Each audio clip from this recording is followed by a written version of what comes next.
Hello everyone, welcome back to our YouTube channel.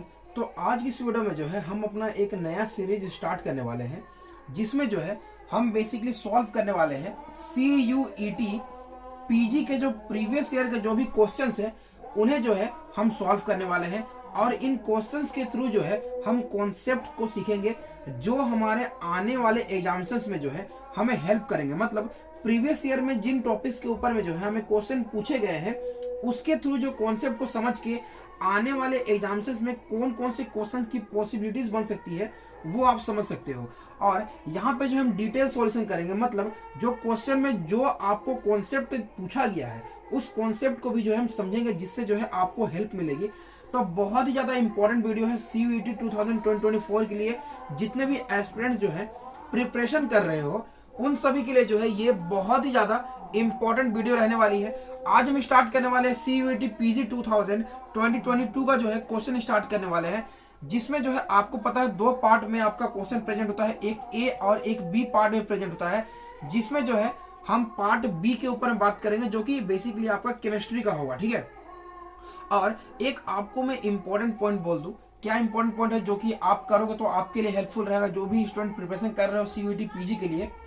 वो क्या है कि आप जो है ये क्वेश्चन जो मैं सॉल्व कराऊंगा इसका PDF जो है मैं अपने टेलीग्राम ग्रुप पे जो है डाल दूंगा, जिसका लिंक जो है मैं आपको डिस्क्रिप्शन दे दूंगा।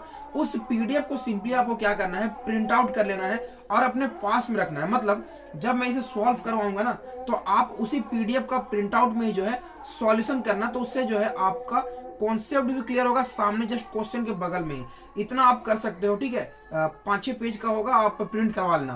तो चलिए आज की वीडियो को जो है हम स्टार्ट करते हैं। इतना मैंने आपको सारी चीजें बोली। आज जो है हम स्टार्ट करते हैं अपना क्वेश्चन नंबर जो है 26, जो कि पार्ट बी है। उसका जो हम यहाँ पे क्वेश्चन स्टार्ट करेंगे, उसमें क्या कॉन्सेप्ट है वो समझते हैं।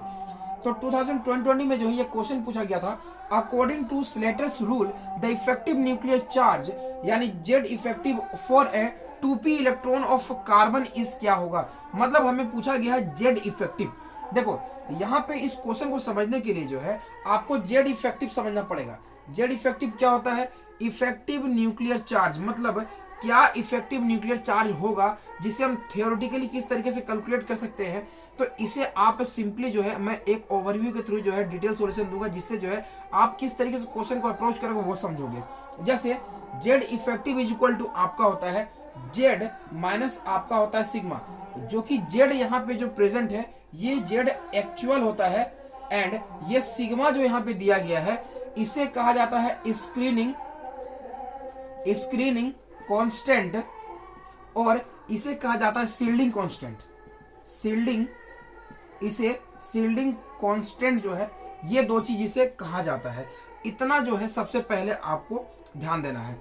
अब एग्जामिनेशंस में आपको जब भी क्वेश्चन पूछ जाए तो ये क्वेश्चन कैसे अप्रोच करोगे, तो ये फॉर्मूला तो पहले आपको जानना पड़ेगा। और यहाँ पे ये सिग्मा को जो है कभी कभार S से भी रिप्रेजेंट किया जाता है, सिग्मा या फिर जो है S से ही रिप्रेजेंट कर लो, वो भी आपको चलेगा। अब देखो यहाँ पे ये जो Z एक्चुअल है वो क्या है, तो इसे याद रखना, ये आपका एटॉमिक नंबर है। एटॉमिक नंबर मतलब जो भी आपको एलिमेंट दिए हुए होंगे उसका ये एटॉमिक नंबर होता है, और ये जो S है वो होता है स्क्रीनिंग कांस्टेंट। मतलब एटॉमिक नंबर तो हमें किसी भी एटम के लिए पता होता है, हमें जो है स्क्रीनिंग कांस्टेंट कैलकुलेट करना होता है। ये जो स्क्रीनिंग कांस्टेंट है उसे हम कैसे कैलकुलेट करते हैं, उसके लिए मैंने यहाँ पे एक चार्ट बनाया हुआ है। इस चार्ट को जो है आपको नोट कर लेना है, कैसे मैं बता रहा हूँ। यहाँ पे ये यहाँ पे जो मैंने लिखा है ये सभी आपका है कॉन्ट्रीब्यूशन, ये आपका कॉन्ट्रीब्यूशन है उस इलेक्ट्रॉन का। कैसे, ध्यान से समझो। जैसे पहले आपको यहाँ पे 3 चीजें मैंने लिखा है, क्या लिखा हुआ है, NS ओनली, NSNP और NSNP-ND।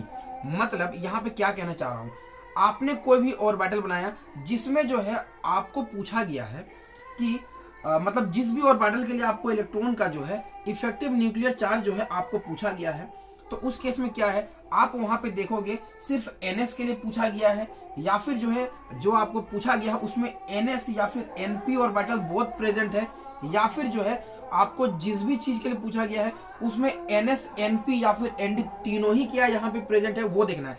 जैसे एग्जांपल के लिए समझो, उससे पहले यहाँ पे कंट्रीब्यूशन बता दे रहा हूँ, तब आपको ये चीज ज्यादा क्लियर होगा। पहले देखो, जब आपका NS ओनली ऑर्बिटल प्रेजेंट होगा और आपको बोला जाए कि NS ऑर्बिटल का जो है आप यहाँ पे बताओ कि उसका यहाँ पे जेड इफेक्टिव क्या होगा। तो उसके लिए जो कंट्रीब्यूशन होता है nth ऑर्बिटल के लिए, ये आपका nth ऑर्बिटल का जो कंट्रीब्यूशन हो गया वो 0.30 होता है।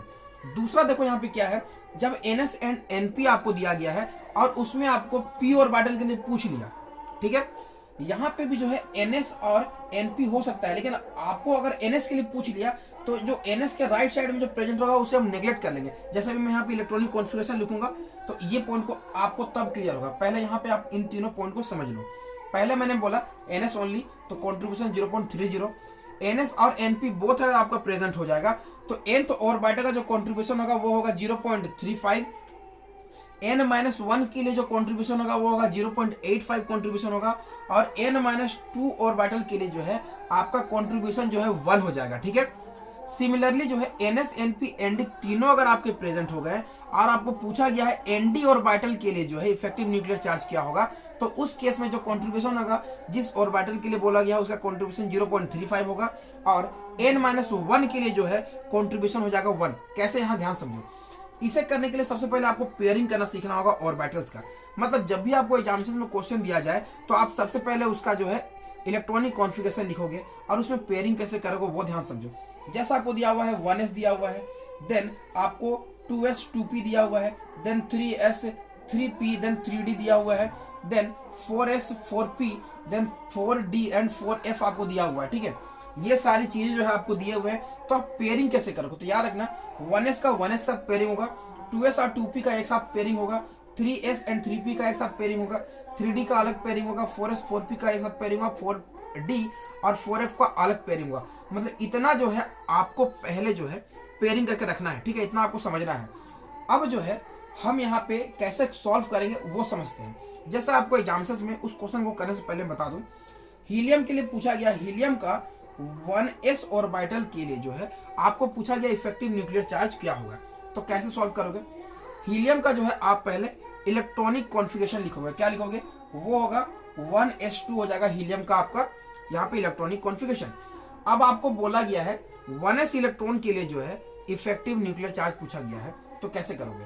तो एक बात पहले ध्यान देना, जिस भी ऑर्बिटल के लिए आपको पूछा जाए तो याद रखना उसके राइट साइड में जो भी ऑर्बिटल प्रेजेंट होगा उन्हें आपको नेग्लेक्ट कर देना है।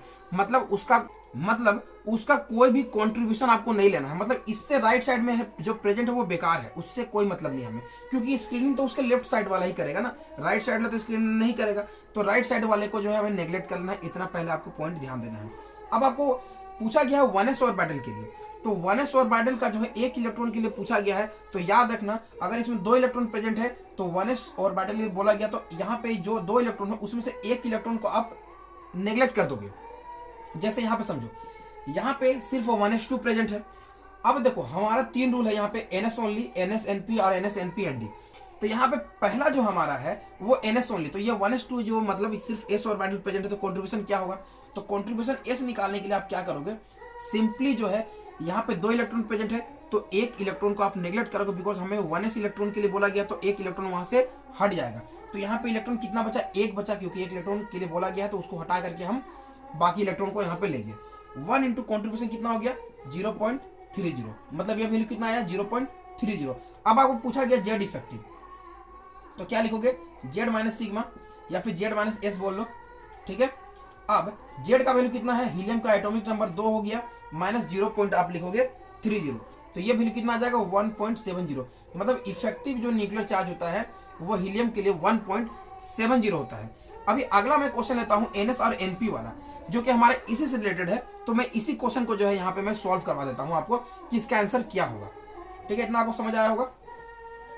अब जो है हमें यहाँ पे दिया गया, जैसे हमें क्वेश्चन दिया गया है यहाँ पे कार्बन का जो है यहाँ बोला गया है 2p इलेक्ट्रॉन के लिए बोला गया है, कार्बन है, तो सबसे पहले कार्बन का जो है आपको इलेक्ट्रॉनिक कॉन्फ़िगरेशन लिखना होगा। क्या लिखोगे 1s2 2s2 and 2p2, atomic number 6 होता है, आपको पता है।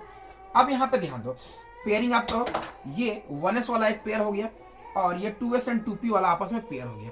हमें बोला गया 2p इलेक्ट्रॉन के लिए, मतलब ये जो आपका एक पेयर हो गया, मतलब यहाँ पे टोटल कितने इलेक्ट्रॉन, 4 इलेक्ट्रॉन प्रेजेंट हो गए, लेकिन हमें 2p इलेक्ट्रॉन के लिए बोला गया, मतलब वहां से एक इलेक्ट्रॉन घट जाएगा, मतलब 4 इलेक्ट्रॉन में एक इलेक्ट्रॉन घट जाएगा, मतलब 3 इलेक्ट्रॉन बचेगा। मतलब यहाँ पे टोटल जो कॉन्ट्रीब्यूशन हम कैलकुलेट करेंगे वो सिर्फ 3 इलेक्ट्रॉन का रहेगा। तो यहाँ पे एस अगर आप जब निकालोगे तो उस केस में क्या होगा, तो यहाँ पे सबसे पहले आप देखो ये कैसा फॉर्म का है, NS-NP बोथ प्रेजेंट है, NS-NP बोथ प्रेजेंट है। तो nth ऑर्बिटल के लिए कॉन्ट्रीब्यूशन क्या हो जाएगा, 0.3035 हो जाएगा। तो यहाँ पे टोटल कितने इलेक्ट्रॉन हो जाएंगे, देखो 2 2 4 है, लेकिन 1 इलेक्ट्रॉन घटेगा क्योंकि उसके लिए हमें कॉन्ट्रीब्यूशन बोला गया है। तो यहाँ पे 3 इलेक्ट्रॉन आपके बचेंगे। तो 3 इलेक्ट्रॉन इनटू कॉन्ट्रीब्यूशन हो जाएगा 0.35 हो जाएगा, ठीक है। अब जो है इसमें जो है n-1 पे चले आता है, ये n-1 वाला ऑर्बिटल है, इसमें कितने इलेक्ट्रॉन प्रेजेंट है, 2 इलेक्ट्रॉन प्रेजेंट है। तो 2 इलेक्ट्रॉन हमने यहाँ पे ले लिया। अब इसका कॉन्ट्रीब्यूशन कितना है, 0.85, यानी 0.85 हो गया। अब इसे कैलकुलेट करो कितना हो जाएगा, 3 3 यहाँ पे कितना हो जाएगा, 3 3 9 हो जाएगा, मतलब 1 पॉइंट यहाँ पे आपका हो जाएगा करीब करीब 5 हो जाएगा। कैलकुलेट कर लेते हैं, यहाँ पे देखते हैं, 3 5 15 हो गया, एंड यहाँ पे हो जाएगा 3 3 9 एंड आपका हो जाएगा यहाँ पे 10 हो जाएगा, मतलब 1.05, सॉरी ये करीब करीब 1.05 के करीब हो जाएगा। कैलकुलेशन मिस्टेक होगा तो आप थोड़ा सा ध्यान देना, ठीक है, बाकी यहाँ पे कोई गलती नहीं है। प्लस जो है यहाँ पे आप दोनों को मल्टीप्लाई करो, तो 2 5 10 एंड 2 8 16 और 17 हो जाएगा, मतलब 1 पॉइंट आपका ये 70 करीब आ गया। तो यहाँ पे जब आप सॉल्व करोगे तो ये क्या हो जाएगा, ये आपका हो जाएगा 5 एंड ये हो जाएगा 7 एंड ये हो जाएगा आपको 2.75 हो जाएगा, ठीक है। ये जो वैल्यू आपका आया 2.75 आया, एस का वैल्यू आ गया। हमें बोला गया है स्क्रीनिंग जेड इफेक्टिव पूछा गया है। कभी कभार एग्जामिनेशंस में याद रखना, एग्जामिनर जो है क्वेश्चन घुमा करके सिर्फ स्क्रीनिंग भी पूछ सकता है, तो आप जेड इफेक्टिव कैलकुलेट करने वहां बिल्कुल भी मत जाना। सिर्फ ये स्क्रीनिंग कैलकुलेट करके आपको आंसर भी पूछ सकता है, लेकिन हमें क्वेश्चन पूछा गया जेड इफेक्टिव। तो यहाँ पे एस तो हमने कैलकुलेट कर लिया, अब हम जेड इफेक्टिव कैलकुलेट करेंगे। तो Z effective is equal to Z minus S करेंगे। तो जेड का वैल्यू कितना हो जाएगा, एटॉमिक नंबर कार्बन का होता है 6 माइनस 2.75, तो इसका जो वैल्यू आएगा घटाओगे तो आएगा 3.25। ये जो जेड इफेक्टिव का जो हमारा वैल्यू आया वो आया 3.25, जो कि ऑप्शन बी में है। एंड हमने ये क्वेश्चन को जो है कॉन्सेप्ट के थ्रू जो है सॉल्व कर लिया है। अब सिमिलरली एक एग्जांपल में ये आपको मेरा फर्ज बनता है कि मैं इसका भी एक एग्जांपल दे दूं, जिससे जो है आपको यहाँ पे कॉन्सेप्ट क्लियर हो जाएगा। तो एनडी वाला जो है मैं यहाँ पे आपको एक एग्जाम्पल देता हूँ, ठीक है, इतना मैं मिटा दूं, अभी इतना आपको समझ आया ये क्वेश्चन। अभी जो है मैं अपना यहाँ पे नेक्स्ट एग्जाम्पल लेता हूँ। आपको क्वेश्चन पूछा गया है 3D electron of chromium, 3D electron of chromium पूछा गया है, ठीक है। तो यहाँ पे मैं देख रहा हूँ nth ऑर्बिटल का सिर्फ कंट्रीब्यूशन जो है 0.35 है, बाकी का जो है यहाँ पे कंट्रीब्यूशन जो है 1 हो गया है। तो आप जो है पहले इसका इलेक्ट्रॉनिक कॉन्फ़िगरेशन लिखोगे क्रोमियम का, वो क्या होगा, वो हो जाएगा 1s2 2s2 2p6 हो जाएगा, 3s2 3p6 हो जाएगा, 3d5 एंड 4s1 हो जाएगा। ये जो है आपका टोटल यहाँ पे जो है कंट्रीब्यूशन हो गया। अब एक इंपॉर्टेंट बात देखो, पेयरिंग करो, ये 1s वाला पेयरिंग हो गया, ये 2s 2p6 वाला पेयरिंग हो गया, 3s एंड 3p6 वाला पेयरिंग हो गया, और ये 3d वाला पेयरिंग हो गया, और ये 4s वाला पेयरिंग हो गया। अब देखो हमें पूछा गया है 3d के लिए, मतलब इसका राइट साइड में 4s है, इसका कंट्रीब्यूशन जो है यहाँ पे खत्म हो गया, 4s1 का कंट्रीब्यूशन जो है पूरी तरीके से खत्म हो गया।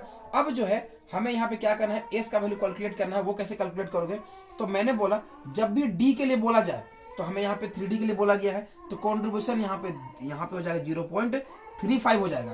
तो यहाँ पे जो है 3D के लिए बोला गया तो टोटल 5 इलेक्ट्रॉन, तो 1 इलेक्ट्रॉन वहाँ पे घट जाएगा। मैंने हमेशा बोला 1 इलेक्ट्रॉन घट जाएगा, तो यहाँ पे जो है 5 की जगह में जो है 1 इलेक्ट्रॉन घट जाएगा, मतलब 4 हो जाएगा इंटू 0.35 हो जाएगा, प्लस इधर कितना इलेक्ट्रॉन बचा, 6 to 8 यानी 16 + 2 18 इंटू जो है 1 हो जाएगा। तो ये हो जाएगा आपका टोटल, यहाँ पे आप कैलकुलेट करो, ये आपका हो गया 18, और इसके बाद में जो है आपका ये वैल्यू यहाँ पे जो हो जाएगा, चलो कुछ भी वैल्यू होगा, ठीक है, मैं डायरेक्टली यहाँ पे आपको मैं जेड इफेक्टिव बताता हूँ, ठीक है। जेड इफेक्टिव क्या हो जाएगा, जेड माइनस ये एस हो जाएगा, ठीक है। जेड का वैल्यू जो है हो जाएगा, मैं भी कैलकुलेट नहीं कर रहा हूँ, कैलकुलेट कर लेना आप। जेड का जो एटॉमिक नंबर होता है यहाँ पे हो जाएगा आपका 24 हो जाएगा, माइनस ये जो वैल्यू आप यहाँ पे सॉल्व करोगे, एस का वैल्यू जो ऊपर में सॉल्व करोगे, ये ओवरऑल जो वैल्यू आएगा घटा करने के बाद में वो हो जाएगा आपका 4.60, ये आप सॉल्व कर लेना, ठीक है। ये वैल्यू जो है आपका 4.60 हो जाएगा। तो इतना जो है आप यहाँ पे कैलकुलेट कर सकते हो इस तरीके से।